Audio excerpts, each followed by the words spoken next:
Monday afternoon to 4 o'clock, time for Sports4CLE. Thanks for joining us. Hope your week is off to a good start. NFL Hall of Fame wide receiver Michael Irvin played for the Cowboys. On the Rich Eisen Show, he was talking about what he has seen from Shedeur Sanders. I have never seen anyone that has had his kind of success in college put up the kind of numbers that he put up in college and drop to the fifth round. You want to tell me he's not a first rounder? You know, that's a thin line. I absolutely believe he's a first rounder. And here's the thing you heard people say. Oh, well, you know, he doesn't have the strongest arm and he doesn't run real fast.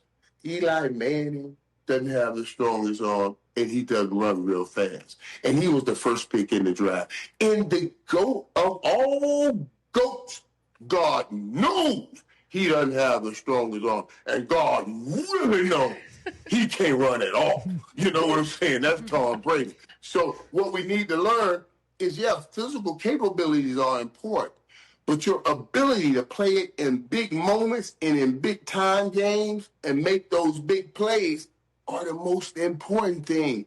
And that's playing football shoulders up. And that's what I saw in Shedeur all the years of watching. And well, and he'll get a chance to show that starting in, OTAs coming up in a couple of days. Former NFL running back Shaun Alexander with his thoughts about Quinshon Judkins. You know, Quinshon was one of my freshman player of the year guys that I got to get close with, and those boys both played. But Quinshon's got a shot to just low-key turn around and hand him the ball and actually take the thing over a little bit because he's got that kind of – I've always thought he's had better NBA or better NFL talent than NCAA talent. And some guys you get like that where they're good in college, but like something greater shows up when they get to the pros. I feel like he's got that kind of game. So Quinshon could be the best rookie running back. Interesting. Shaun Alexander, pretty good running back for the Seahawks in his NFL career. Speaking of the Seahawks, Sam Darnold is their quarterback. A guy that struggled in his first two stops in the NFL, found it in Minnesota. This was what his advice would be to Shedeur Sanders. I think that's the biggest thing, though, is just having respect for everybody in the room, which as a quarterback, I feel like you kind of innately have because you understand how difficult the position is.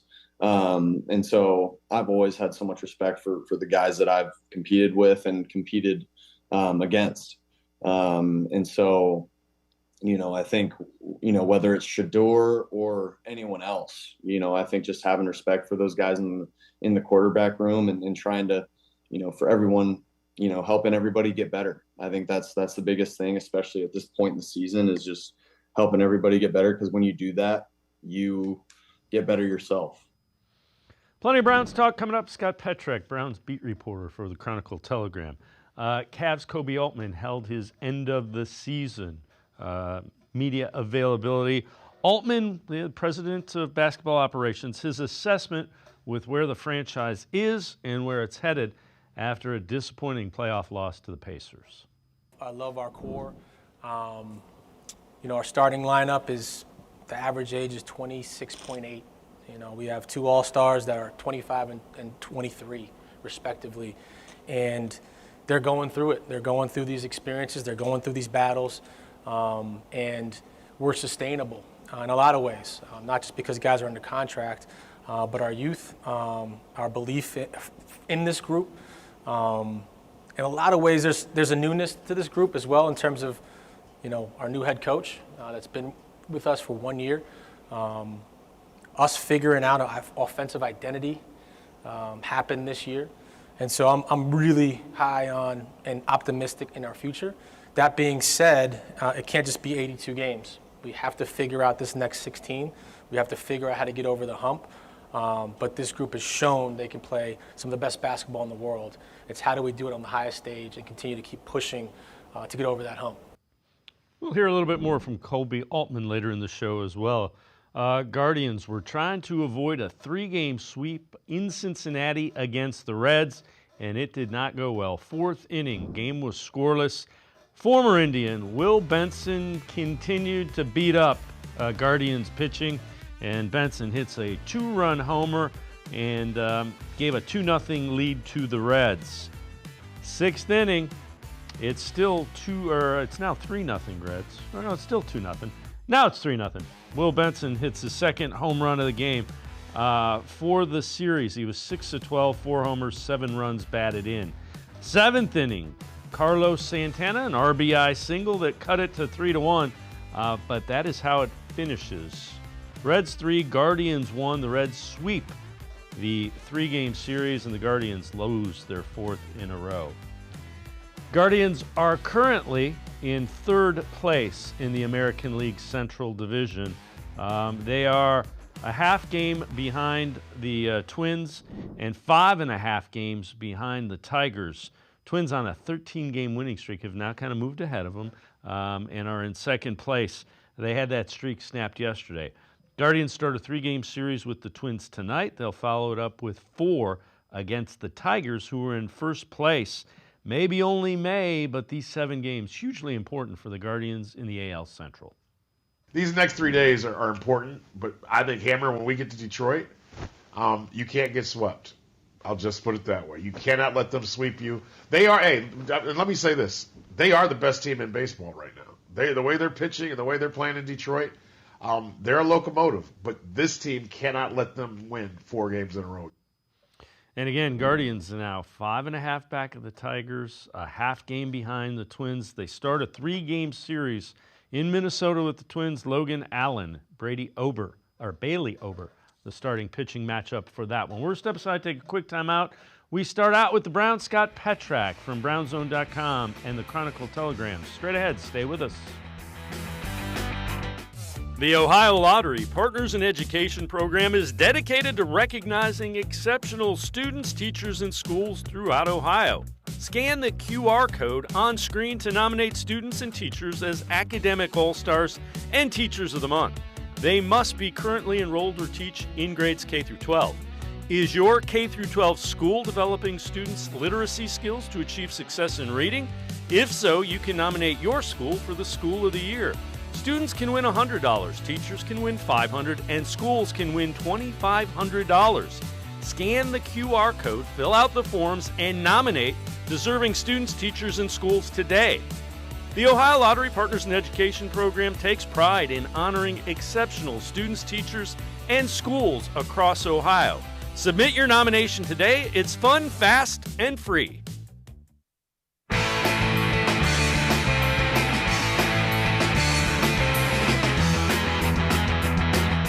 We begin by talking Browns. Bryant McFadden from CBS Sports HQ, what he expects from the Browns in 2025.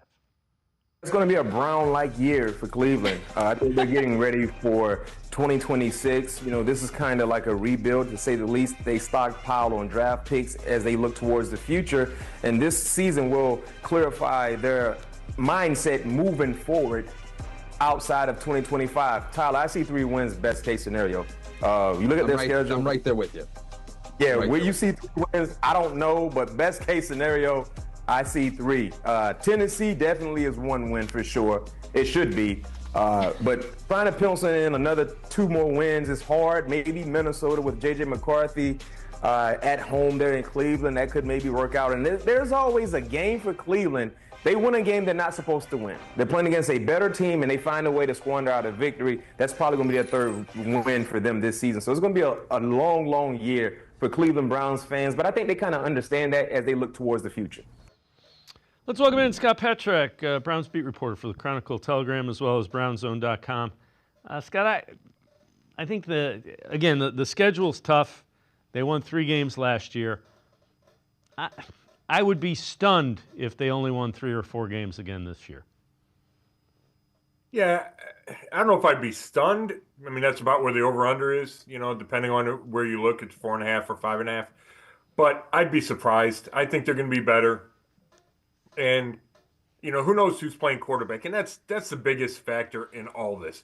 It's hard to predict a win in any week, let alone across a 17-game schedule, when you're not sure who's going to play quarterback. But, you know, having said that, I would assume the Browns are going to be better running the ball this year. I think they'll be better on defense. And I would assume that the turnover discrepancy isn't nearly as bad as it was last year when they turned it over a ton and didn't force hardly any takeaways. And if you even get back to even, then I think that win total just naturally bumps up from 3 a year ago. I know you wrote an article. The start to the season's it's pretty brutal. Take us through kind of that article and what your thoughts are there. Yeah, to me, a couple things stood out. And first of all, if you contrast it with last season, I remember we talked last year, and you knew looking at the way the schedule shook out that the Browns would have to pile up wins early because there was the Giants at home, there was Vegas. I think they had Tennessee early in the season. Like, they had games that you felt, okay, the Browns need to win these games. The problem was they didn't win nearly enough of those games, and all of a sudden then you get to the meat of the schedule and you're already behind the 8 ball. This year, the schedule early is the opposite. It's really difficult. They open at home against the Bengals. The Bengals have one of the best offenses in the league, one of the best quarterbacks in the league. At Baltimore, home for Green Bay, at Detroit, London for Minnesota, and at Pittsburgh. So I don't think they're going to be favored in any of those first 6 games. They only have a couple of those at home. The one home game is in London. And you're looking at 5 of those 6 teams outside of the Bengals who won 9 games. The other 5 teams made the playoffs a year ago.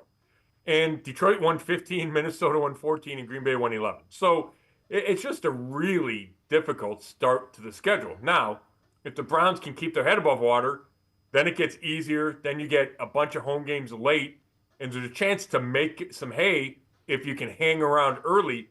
But it's the type of schedule early where you go, man, maybe the season gets away from them. Yeah, without question. So when you look at it, and here's why I said I'd be stunned. You look at this defense in 2025, the pieces of it. What do you see? Yeah, it's a good question. I think I see a defense that will settle in somewhere between where it was in 2023 when it was, ranked number 1 in yardage and where it was last year. And can that be top 10? I certainly. You got a stud in Myles Garrett. You have Mason Graham, the number 5 pick that you expect to help the interior of the defensive line. You still have Denzel Ward and Martin Emerson Jr. and Greg Newsome II, and they have depth at corner, Cam Mitchell, who I like.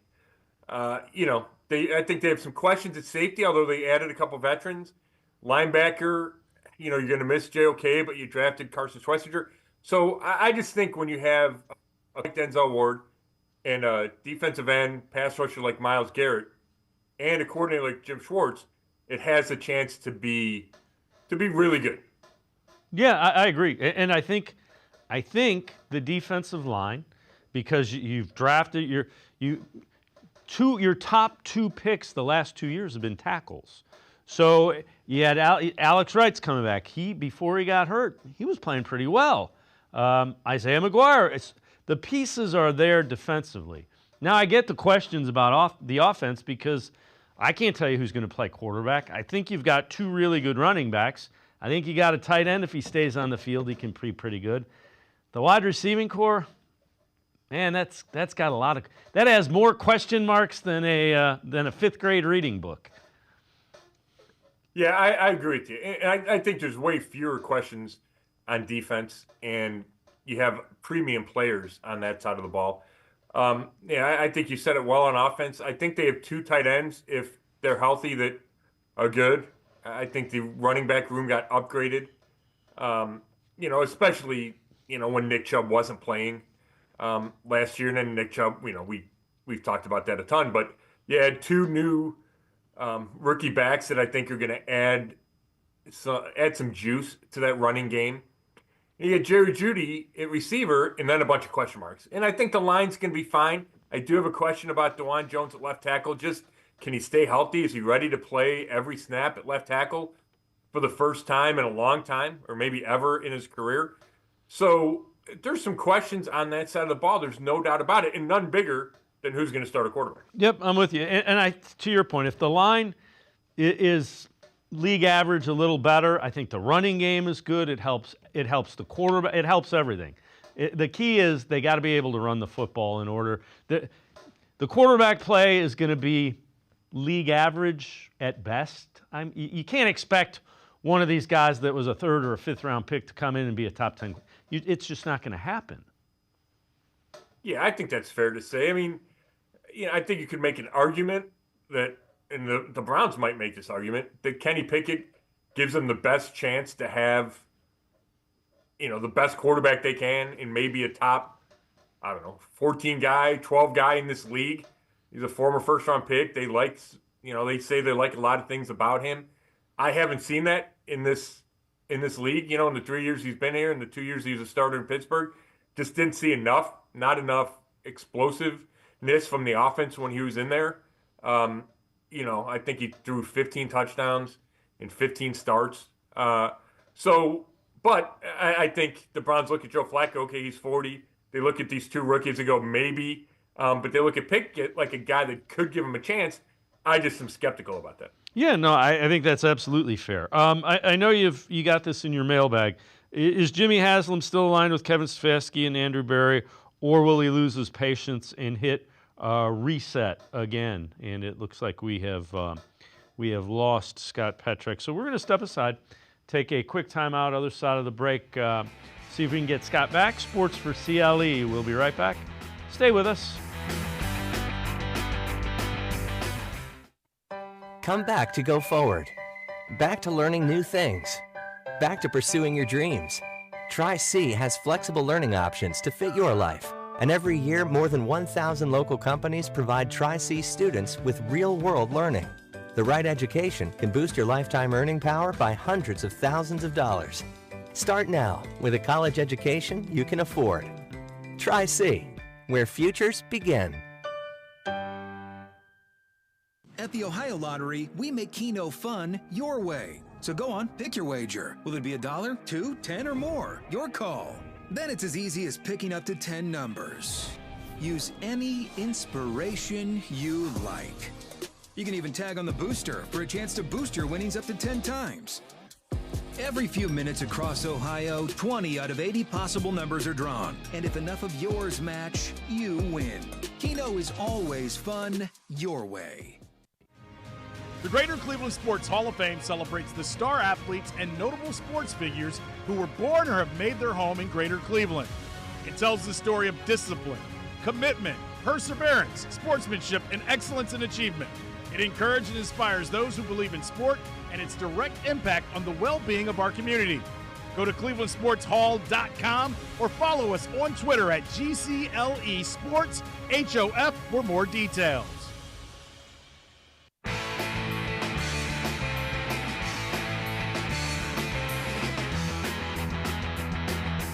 We continue talking Browns with Scott Petrak from the Chronicle Telegram, brownzone.com. Scott, we lost you there for a minute, but what I was asking you from your mailbag, do you think Haslam's still aligned with Kevin Stefanski and Andrew Berry, or does he lose patience and hit reset again? Yeah, I do think he's aligned with them, and I get the question because there's so much conjecture after they took Shadur Sanders that that Haslam stepped in and maybe forced them to take Shadur. Now, I don't believe that. I understand the theory, and I can't say for sure that it didn't happen, but I don't think it did. And if you go back to the league meetings in March, Jimmy Haslam, he took responsibility for the Deshaun Watson trade. He talked about how the salary cap restraints, which are mostly because of Deshaun Watson, that it limited what the Browns could do in free agency this offseason. Talked about not forcing a quarterback this offseason, including at number 2 in the draft. To me, that all sounded like, okay, you have to be patient this year. And, I think it lowered expectations for this season. And if you have that as a backdrop, then I think that supports Andrew Berry and Kevin Stefanski withstanding this, what could be a rough patch. At least it's a transition period for the roster. So if he's saying that, then I think he is aligned with Berry and Stefanski. Now, that patience will be tested if they win 3 games, right? Like some people think. If you go back-to-back 3-win seasons, I don't know how much, the belief that he has in Andrew Berry and Kevin Stefanski can withstand that. Yeah, I get that line of thinking completely. All right, let's head to the voicemail of Truth and Reason. I think the one thing that I'm really excited to see is the offensive scheme with Tommy and Kevin, and seeing how all these pieces are going to come together once, training camp is done, and see what this offense is going to look like, because Kevin is used to having a lot of superstars, but Tommy is more experienced with doing more with less, especially at Notre Dame. The offense was very, very efficient there. It was efficient at Alabama. Yes, it's a boring offense, power running throughout the whole game, but it wins games, and I know that's what Kevin wants to do, and I know that's what we wanted to do last year, but we couldn't do it, so I just can't wait to see it. As always, appreciate all the voicemails. Scott, when I think of Kevin Stefanski, I don't think of offensive stars. I think of a guy that kind of gets the most out of guys he gets the most out of guys in his scheme, and Tommy Rees, Alabama, that they had some talent. Yeah, I agree, too. That was my first thought. Now, maybe the Notre Dame. Right. Maybe he's got a point with the Notre Dame skill position guys when Tommy was there. I don't know for sure. I am interested to see, though, what they do. We've talked about it a million times. I think it'll be a step back, not from a success standpoint, but a step back in time to more of the wide zone, more of the play action passing game. I think a greater commitment and emphasis on the run game. More 12 personnel with the 2 tight ends. I just think you're going to see a lot more of that where Kevin Stefanski's shown to be comfortable. I think Tommy Rees can operate in that system. He spent the last year in college with Nick Saban, who's a traditional guy, likes to keep the ball on the ground some. So I want to see how much they go back, what the tweaks are from, let's say, 22, 21, those seasons, how they tweak it there, and just what Rees's influence is. Because I don't think we got the full breadth of that last year. He was a tight ends coach. You had Ken Dorsey. You had Kevin Stefanski. They were obviously the guys in charge of the offense. So there should be some wrinkles, and I think they're both smart guys, and I think there's a chance, given the pieces. Now, you have limitations at receiver, like you referred to earlier, and you still got to know who's playing quarterback. And I'm going to keep coming back to that, because you can have the best game plan in the world and call up the best plays. The quarterback's still got to complete the passes. Yeah, without question.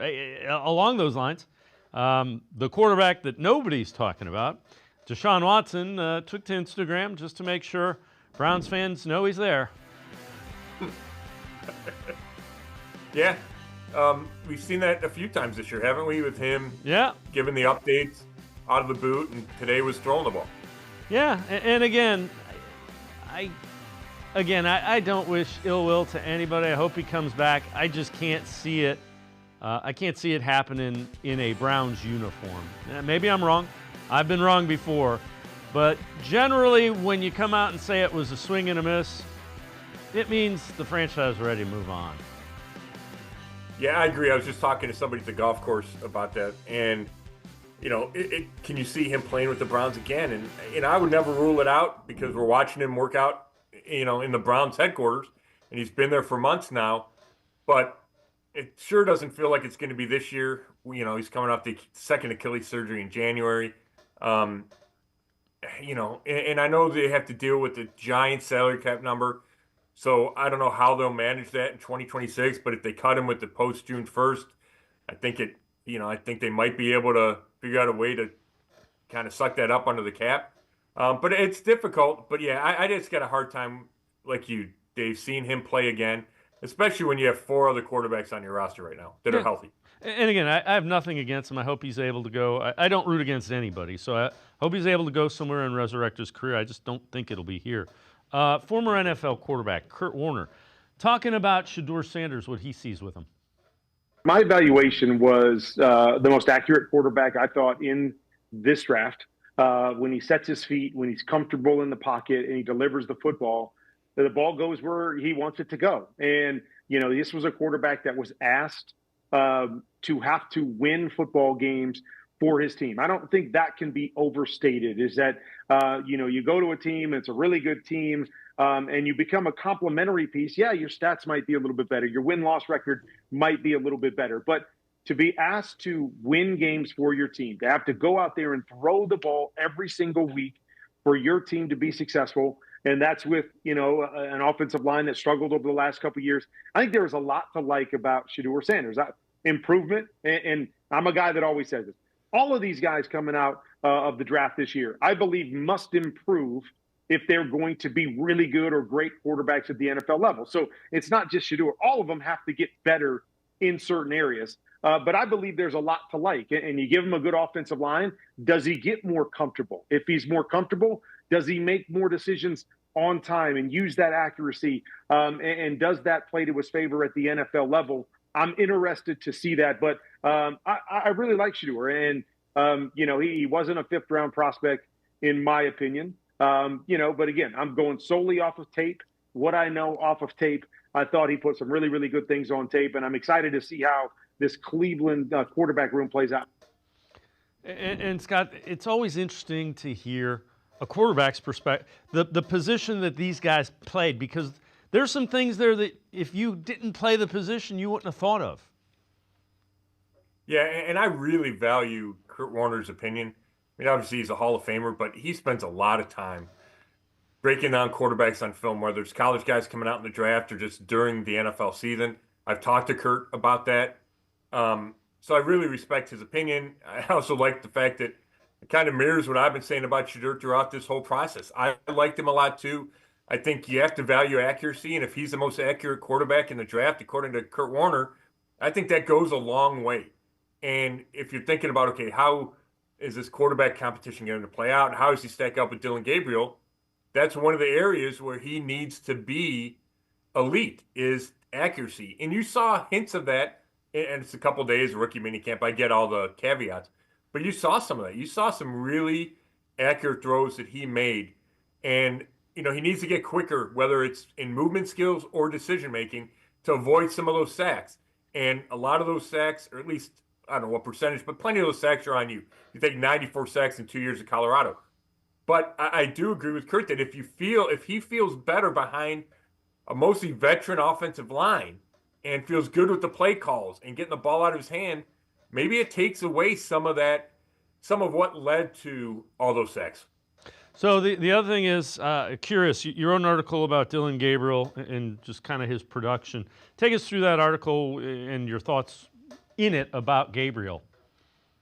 Yeah, I focus, and I think a lot of people do, on the height, and that's a legitimate thing. And being 5'11" and narrow, he's not a big 205, he's a narrow 205. I think that really matters, and he's going to have to overcome that. But he's shown, at least at all the other levels that he's played, that he has been able to overcome the lack of height. And you look at 18,000 yards, and I think it's 155 passing touchdowns. He started more games than anybody else in FBS history. Like, those things matter. Now, they don't necessarily. All right, and again, we have lost Scott. So, talking about Dillon Gabriel, we're going to step aside, take a quick timeout. We'll head back to the voicemail of Truth and Reason. Sports4CLE will be right back. Stay with us. Come back to go forward. Back to learning new things. Back to pursuing your dreams.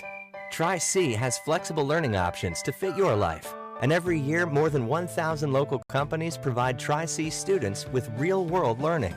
The right education can boost your lifetime earning power by hundreds of thousands of dollars. Start now with a college education you can afford. Tri-C, where futures begin. At the Ohio Lottery, we make Keno fun your way. So go on, pick your wager. Will it be $1, $2, $10, or more? Your call. Then it's as easy as picking up to 10 numbers. Use any inspiration you like. You can even tag on the booster for a chance to boost your winnings up to 10 times. Every few minutes across Ohio, 20 out of 80 possible numbers are drawn. And if enough of yours match, you win. Keno is always fun your way.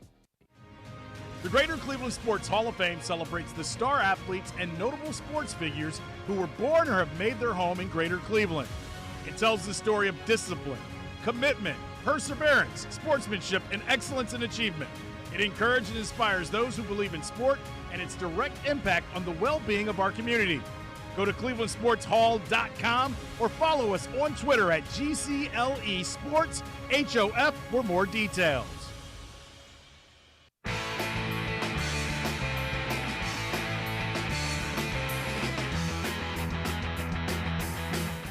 We continue talking Browns on Sports for CLE. Let's head to the voicemail of Truth and Reason. Hey, Dave.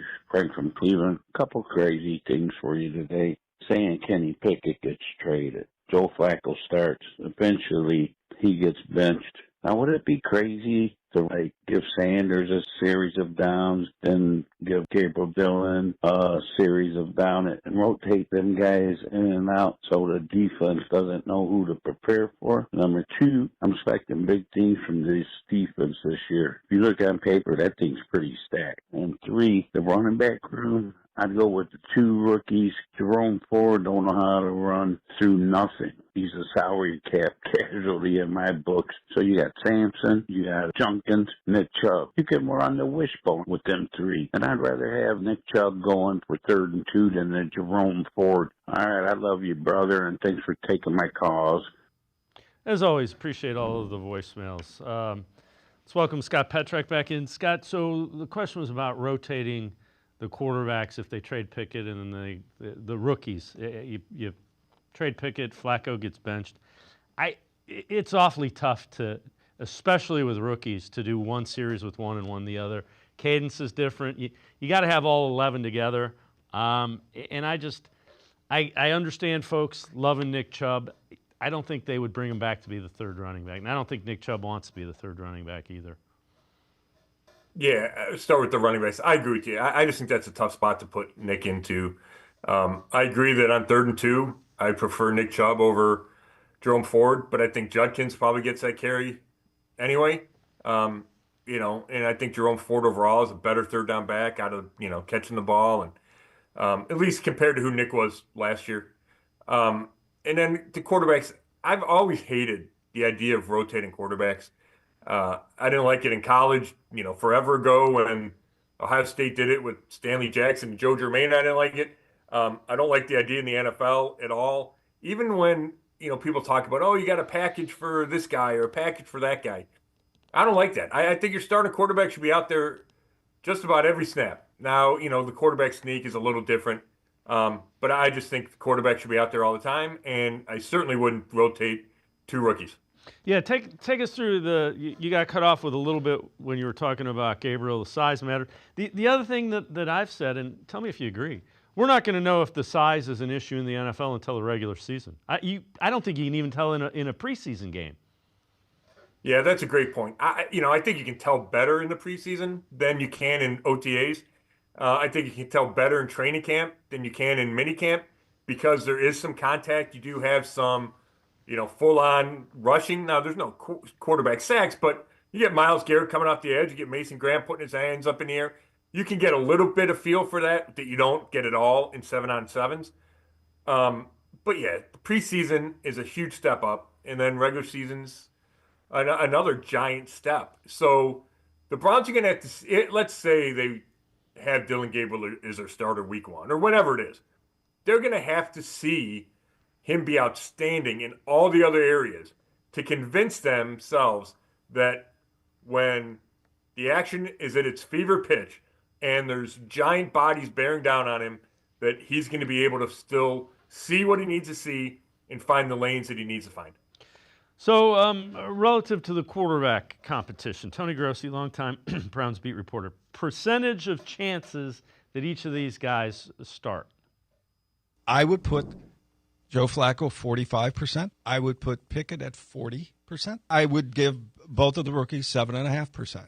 Why so little for the rookies? You look at that schedule. Okay, Tone, but the Browns claim that these guys have a legitimate shot to win the job. Your coach said that. If that were true, they would have drafted Shador much higher. And for that matter, they would have taken a quarterback higher, maybe someone else.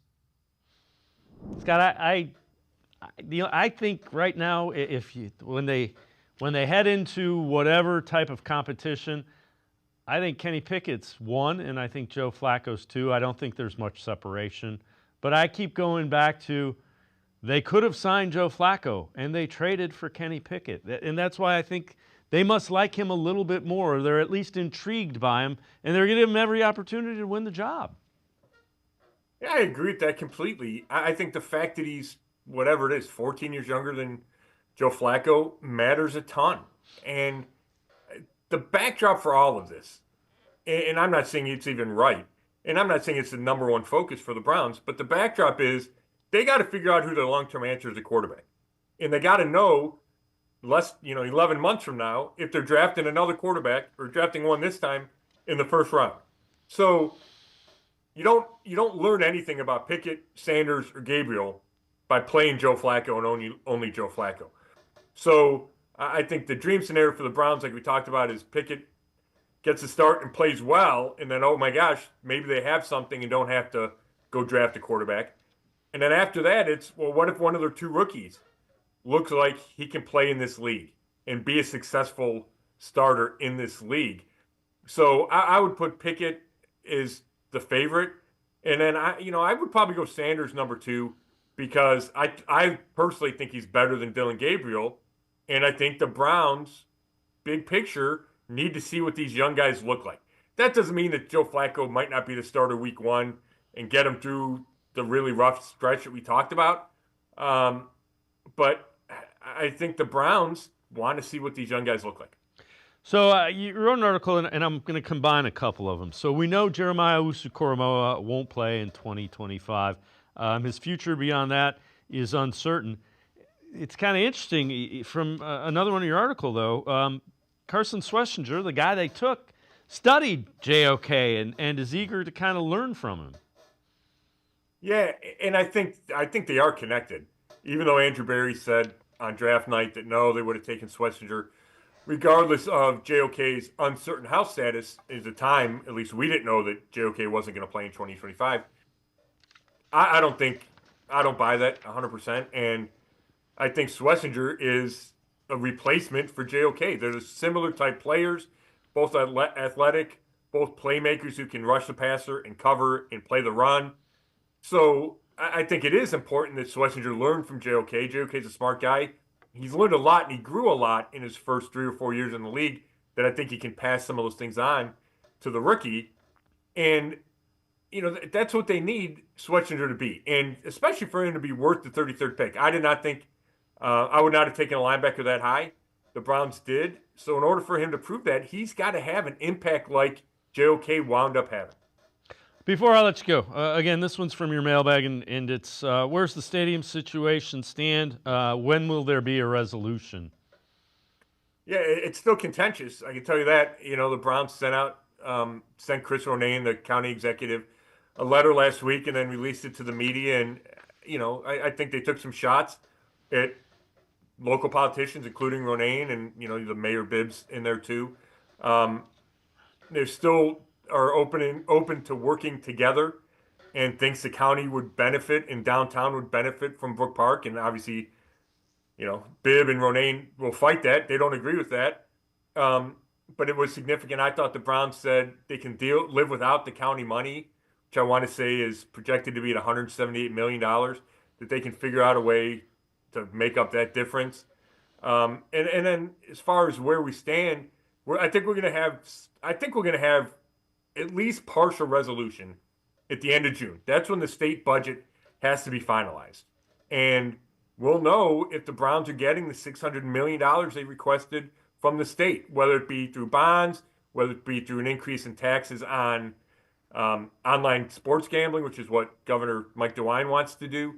They'll know. And if they get the $600 million, the commitment, then I think they're full steam ahead. They have to settle or figure out the lawsuit, the Modell lawsuit that's been filed, or the lawsuit that cites the Modell law. I don't think that'll be a stumbling block for the Browns. And I think if they get the promise of $600 million from the state, then it's almost full steam ahead in Brook Park. Yeah, we'll see. Again, it's coming up about a month, right around a month. Yeah. Okay. Scott Petrak, as always, great stuff. Appreciate the time and the insight. Thanks very much, Scott. Thanks, Dave. Scott Petrak, make sure you check him out, brownzone.com on the internet. He is also the Browns beat reporter for the Chronicle Telegram. We're going to step aside, take a quick time out. Spencer German from 92.3 The Fan and the Locked On Browns podcast. Straight ahead. Stay with us. Come back to Go Forward. Back to learning new things. Back to pursuing your dreams. Tri-C has flexible learning options to fit your life. And every year, more than 1,000 local companies provide Tri-C students with real-world learning. The right education can boost your lifetime earning power by hundreds of thousands of dollars. Start now with a college education you can afford. Tri-C, where futures begin. At the Ohio Lottery, we make Keno fun your way. So go on, pick your wager. Will it be $1, $2, 10, or more? Your call. Then it's as easy as picking up to 10 numbers. Use any inspiration you like. You can even tag on the booster for a chance to boost your winnings up to 10 times. Every few minutes across Ohio, 20 out of 80 possible numbers are drawn. And if enough of yours match, you win. Keno is always fun your way. The Greater Cleveland Sports Hall of Fame celebrates the star athletes and notable sports figures who were born or have made their home in Greater Cleveland. It tells the story of discipline, commitment, perseverance, sportsmanship, and excellence in achievement. It encourages and inspires those who believe in sport and its direct impact on the well-being of our community. Go to clevelandsportshall.com or follow us on Twitter at GCLE Sports HOF for more details.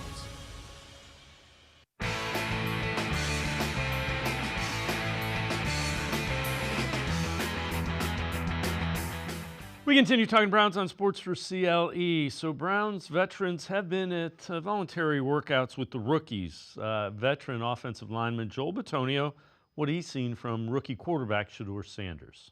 I think to have two young guys that can develop and kind of battle and push, there's really nothing wrong with it. I was there this last week, and I was around him. He was in the meetings. Both of them were. I actually talked to the rookies one day, just, tried to give them some advice on how to, learn the playbook and stuff. And it's hard to tell in, 3 days, but I think if you look at every Instagram, every Twitter, everything the Browns do, it's something about, Shedeur Sanders or sign Nick Chubb. So I think it's the hot button topics, that we have. But, I've met him, just for a few days, and he seems like he's ready to work, just like all the rookies. It seems like a good rookie class. The guys are focused, trying to learn the playbook right now, which I told him, you're not going to play if you don't have the playbook. So, learn that as best as possible, and then kind of everything else will fall into place. And let's welcome in Spencer German, 92.3 The Fan and the Locked On Browns podcast. Joel Bitonio knows the pulse of Browns fans. Shedeur Sanders, get Nick Chubb back. Those are the hot two topics. Spencer, I know you have some thoughts about the rookie quarterback and when we might be seeing one of those guys playing. Yeah, obviously with the schedule reveal last week, that's part of the fun of sort of figuring out where we might see one of these guys, especially in a very fluid quarterback room and quarterback conversation. For me, the first game I kind of looked at was week 7, the Miami game. And I just kind of think that's the back end of a very tough opening stretch of the schedule. You have those first 6 games that are basically all against playoff teams, other than the Bengals, which is always a tough matchup just because it's a division matchup from last season. And you get out the other side of the Steelers. And we know the Steelers games tend to always be points where this team, this franchise has looked itself in the mirror and said, hey, is it time to move on from a coach? Is it time to make a quarterback change? Is it time to do this? So I kind of thought week 7 makes some sense, but I think obviously the bye week is the other big one people are going to point to. Like if you get to that point in the season and things just still aren't going right, maybe that's where you make a change. But yeah, I'm as fascinated as everybody to see how it all plays out. I do think that opening stretch of the schedule kind of does give you a chance where if the Browns start a veteran, which is my anticipation that they will start one of the veteran guys, 6 games in, nearly 7 games in, you'll have a good read on where the team is at. If they only have 2 wins at that point, maybe it's the perfect time to make a change. So somewhere in that week 7 to week 10 range where you get to the bye week in week 10 feels like the sweet spot where we're going to see maybe Shedeur if he's up first or potentially Dylan Gabriel, and we'll get a chance to see what these rookies can do. So, again, another topic I know you've addressed, Locked On Browns podcast. Wide receiver. Do you look at that and think they're going to add somebody? Yeah, I know you guys had Scott on earlier in the show. I'm not sure if you asked him about this specifically, but I actually had him on the podcast last week, and he kind of helped spurn that topic a little bit because he mentioned that he thinks there's something that they're still going to do there. And I believe similarly as Scott, that they have to make a move there. I think Andrew Berry, I was actually the one who asked him the question after the draft of, hey, is wide receiver still a position that you would say is a work in progress at this point, especially given that they didn't address it during the draft, and I think many of us thought they would. For a while, it looked like they were with the first pick they had because we all thought they were taking Travis Hunter, and then that obviously didn't end up coming to fruition. But yeah, like I think you have to add something to that room, something else. Like more competition is never a bad thing. I don't know what it looks like. My initial feeling is that maybe we get into training camp and the Browns, Andrew Berry gets aggressive and he starts sort of, putting some feelers out there. And then he swings a deal for, I'm not saying he's going to bring back some top name wide receiver necessarily, but like when they made a trade for Elijah Moore a couple years ago, I know that was a different time of year. That was like during free agency, but it feels like maybe something like that could be in the cards where they flip a couple draft picks or something for a name of a guy that's trying to kind of find a new role for himself or just could use a change of scenery, and they add some competition to that room. I know they feel very I know that this organization thinks very highly of Cedric Tillman. I know they think he's ready to take that next leap. I think there's some reason to believe that, but at the same time, if your room right now is just Jerry Jeudy and Cedric Tillman, and then Deontay Johnson, who knows if he's even going to make the roster, just given how some of his off the field stuff has gone in recent years, and then just a bunch of late round picks of Andrew Berry that haven't really turned into anything. I don't know if you should feel comfortable with that, even if they're going back to Stefanski's offense, which is very 12 personnel heavy and all that. I still think wide receiver is something that they know they need, and I think they'll find a way to address it here leading up to the regular season. Yeah, and to your point about that, most of Jerry Jeudy's production came with Jameis Winston at quarterback. So that's another thing that just kind of scares me about that wide receiving room. DeJuan Jones, how do you see him at left tackle? Do you think that works? I mean, we've heard he's healthy. He had the spot where he looked really good, and then he got hurt. Yeah, I'm actually encouraged by DeJuan Jones as the first man up at the left tackle spot. I think he showed some promise last year in particular at that position. You look at I know we all like to use PFF grades to varying degrees, but I think you look at his 3 games at left tackle and he was making gradual progress. I think he kind of held his own at that spot and showed some signs that maybe there's something there. I was surprised that the Browns didn't, similar to the wide receiver position, I was surprised they didn't pursue, a left tackle necessarily in the draft just to give themselves some more options there. But I think that was, I'm assuming that the DeJuan Jones, like him being on this team, his presence on this team is a major reason why they maybe felt like it didn't have to be as high of a priority. They maybe felt like, hey, we can get away with starting him and seeing what he brings to the table. And they did sign Cornelius Lucas, who's a swing tackle who can play both sides. And he actually put up some decent PFF numbers in terms of playing the left tackle spot for Washington last year for, I think, about 8 games. So I think they feel good about their depth there. And if DeJuan doesn't work out, they can pivot maybe to Cornelius Lucas. And at the end of the day, like, that doesn't spell the end for DeJuan Jones either, because he could ultimately end up as the right tackle on this team if he can stay healthy. Once Jack Conklin's contract's up at the end of the year. So they have some options. I think starting with DeJuan Jones at left tackle and just seeing what he brings to the table, seeing if he can fit there is a good move. And, if it doesn't work out, like I said, there's a number of ways they can kind of pivot that position. I think the biggest thing is going to be him staying healthy. That's the thing I think DeJuan Jones has to prove this year, is that he's going to be able to stay on the field, because 2 years in, he's been plagued by injuries to this point that have cost him, playing time and a chance to really get a good assessment on like how good he can be. We think there's potential there, but we don't know the full story yet. So that's, I think, the big thing he has to kind of answer for going into this year. But if he proves to be somewhat sturdy at left tackle, then maybe the Browns do find themselves somebody that can hold down that position for years to come. Spencer German from 92.3 The Fan and the Locked On Browns podcast. And now I'm going to step aside, take a quick timeout. Other side of the break, we'll talk about the Browns' projected win total. Sports4CLE, be right back. Stay with us. At the Ohio Lottery, we make Keno fun your way. So go on, pick your wager. Will it be $1, $2, $10, or more? Your call. Then it's as easy as picking up to 10 numbers. Use any inspiration you like. You can even tag on the booster for a chance to boost your winnings up to 10 times. Every few minutes across Ohio, 20 out of 80 possible numbers are drawn. And if enough of yours match, you win. Keno is always fun your way.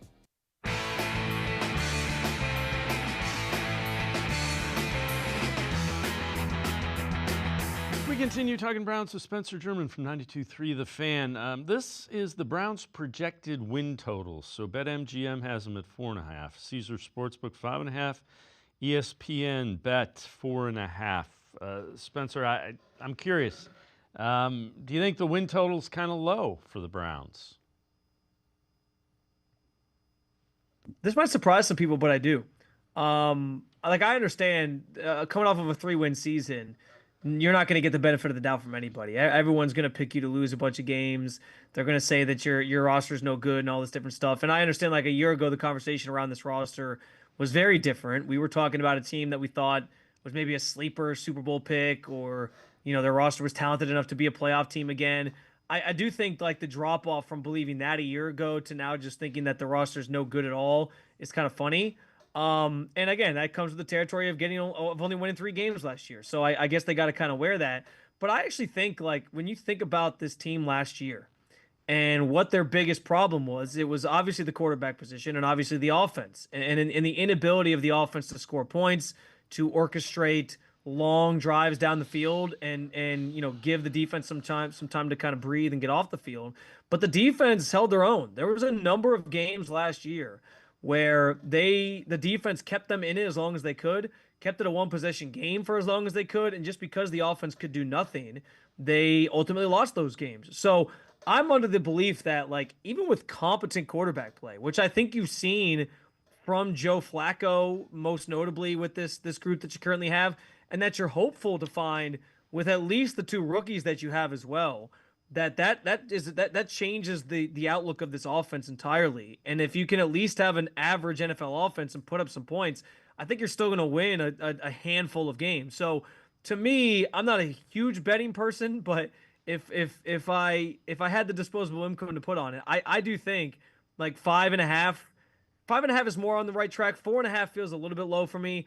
I did like the whole schedule game thing where you go game by game and pick it. I had them at 6 and 11, which might not be like that big of a step up, but all these totals are under 6. And I think the sweet spot honestly might be like 6 or 7. And I get it. Tough schedule. There's been a lot said about just their strength of schedule being like second hardest in the league by some of these analytics websites. So I get all those things, but that's also based a lot off of last year's results for all these teams. And so things can obviously change and be different. So I don't know. I think 6, 7, 8. I think anybody should be able to talk themselves into that many wins for a team if they simply get average or okay quarterback play, because that was what held this team back so much last year. And I think this year's room, even though we don't know who the frontline starter is and how it's all going to shake out, I still do feel like you feel good about most of these guys giving you at least competent offense and competent quarterback play. Yeah, and I would add the offensive line figures to be better by going back, and your running game figures to be better. So I agree it's low. But again, I still have no idea who the quarterback is going to be, and is he going to play like you need him to play. Let's shift gears.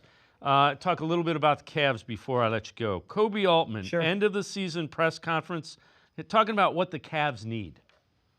I think there's a mental toughness that you have to get through going through these failures in the playoffs. I think people will speak to the physicality. It was a physical series against the Pacers, but watch every single series. They're all physical. They're all grabbing the hold. They're all pushing from afar. This was different because it wasn't like we were getting shoved around. We went into this playoff saying we want to win the possession battle, right? And we did that in large portion. We doubled the Pacers in offensive rebounding. So when you think about those intangible hustle stats, we had 70 offensive rebounds, they had 35. So this wasn't a just push around, we're not tough enough. Like, there's a mental toughness that we're going to have to get to that a lot of the Pacers had. A lot of the Pacers had that experience of, conference finals. Pascal Siakam was a champion, second best player on a championship team. Yeah, I know you were at the press. What was your takeaway? We listened to that for 45, 50 minutes. What was your takeaway? I like the way you put that. Yeah, I mean, it felt very much. I don't want to say totally copy and paste from last year because there were some things he said different from last year to this year. I think it's especially centered around the core four. Like last year, there was a lot of highlighting of the four guys, and this year was a lot more Mobley, Mitchell, and Garland, a little less Jared Allen. So I thought that was kind of interesting. But as a whole, yeah, I do think it was a classic Kobe Altman press conference where he paints things in a more rosy way. And it's not that I was expecting because he's in a very precarious situation, right? He's the GM of the team, or he's the president of basketball operations of the team. Like he can't be out here throwing guys under the bus and nuking their trade value and different things like that. Like he has to kind of play his cards right in that way. But I also just think, I don't know. The big thing for me, the biggest question I still have is I can wrap my head around, yes, Evan Mobley taking another step is something that we believe is going to help us get closer to that end goal. I think there is another level to Evan's game, and he is still, as a 23-year-old, learning how to do it in the playoffs and how to demand the ball more and these different things. I think that's 100% true. But I don't know that I can say that for every one of these players. Like Jared Allen is somebody who, at this point, he should have it figured out. He is at 27, entering the prime of his career, or he should be. Like I can't make that same excuse for somebody of his the veteran prowess, the career he has, all that different stuff. He should know by now. And I also think I want to know if you're in that position that Kobe Altman's in, what's the cutoff between believing, hey, development is still the direction for us versus now we have to actually make a change because it's not working. Because that's his big point is we still think development is going to get us over the top and we're going to keep learning and getting better. But there has to be a point where if the same thing keeps happening and you keep losing in the playoffs in the same fashion, at what point do you decide, okay, now we reached a point where development, there's not much of that left. There's no runway left on that. Now we actually just have to make some changes. And I don't know if that's this offseason. He answered another question sort of pertaining to that about, if they were going to panic and make a move, it would have been last year. So it feels like they're sort of poised to run a lot of this team back. And I can wrap my head around that to an extent. But I just think if you're looking at this team, where they're at, how they finished this season, highly disappointing, obviously, as we know, I don't know how you can't think it's time to change something around with the core four. And I'm not saying make a trade just to make a trade either. I know that's the thing that people get caught up in is do you just do it to do it? I'm not saying that. But if the right move can be had, I think you absolutely have to look at changing something out of that core four group just to bring a different sort of perspective or a different attitude or a different mindset to that group and see if that helps you get over the top as well. I think there's some development that needs to happen. I think two things can be true at once. Some development needs to happen, and you maybe need to look at changing the roster a little bit. Yeah, the concerning thing is they played their style of basketball, and it was good. And then they didn't play it against the Pacers. The Pacers, did they take their mental toughness? They made them change the way they played in the biggest games. Yeah. There were a lot of dribbling, not as much passing. That's concerning. You got to figure that out. Yeah, and I do think Kobe did make a couple really good points on just giving credit to the Pacers. I think the Pacers do deserve a lot of credit because they got the Cavs out of what they wanted to do pretty early on in that series, and that is something that the mental toughness part of that's something they need to develop. That is something they need to learn. When a team's trying to get us out of that, how do we dictate the pace? How do we dictate, controlling the tempo and what we want to do and making sure that we're running the offense and doing what got us here, right? They have to sort of be able the ones to put their foot down on those things. So that is, I think, a learning process part of this. I also think too, and this is going to sound like an excuse, the injuries did play a major factor in that, in them losing their identity completely. Game one, the Pacers set the tone, and then you lose Evan, you lose DeAndre for that next game. And then I think even though, you should have won that game, but I just think that took them completely out of, even remembering what their identity was. They were just so out of sync at that point that I just think they could never really recover. And that's another, that speaks again to being resilient, being able to overcome those things mentally. And those are all things they have to work on. So I think the Pacers were a big part of that, but you're right. They have to find a way to get over that hump and be the ones who, hey, we're a 64-win team that won a certain way. You can't let your identity just disappear like that on that stage And I think that's something they have to continue to sort of answer and figure out here. Yeah, and again, it's not easy. You know what? Everybody was calling for them to change the core four. They showed they can play a little differently. Now the question is, can you find a way to do what you need to do when it matters? Yeah. Yeah. I mean, that's a really good way to put it. And Kobe sort of gave some credence to that, where he was like, listen, we figured out the regular season. Now it's about the next 16. And that's the question everyone kind of has on their mind is, how do you do it on that stage? We all think we have an idea. We think the Cavs have to get tougher. I think that's part of it. It's just like an attitude thing. Evan Mobley and Jared Allen are very similar personality-wise. Like, can they function together? I think is a valid question at this point. So, the Kobe, I think, deserves credit for sticking with this group and seeing what he could get out of them with Kenny Atkinson. And Kenny deserves a lot of credit for taking them to a whole nother level. But like you said, you got it to you took him to another place. Now it's about figuring out that next hurdle, which is, okay, now how does it translate to the playoffs? And, that's why Donovan Mitchell said, if we could go 82-0 next year, no one's going to care. Because until you do it on that stage, no one's going to believe that this team is for real. So that's the next big thing for them to clear. Spencer German, appreciate the time and the insight. Thanks very much, Spencer. Always a pleasure, guys. Thank you. Spencer German, make sure you check him out. 92.3 The Fan, also the host of the Locked On Browns podcast. It's going to do it for this edition of Sports for CLE. We'll see you back here tomorrow at 4 o'clock. Have a great night, everybody. See you tomorrow at 4 on Sports for CLE.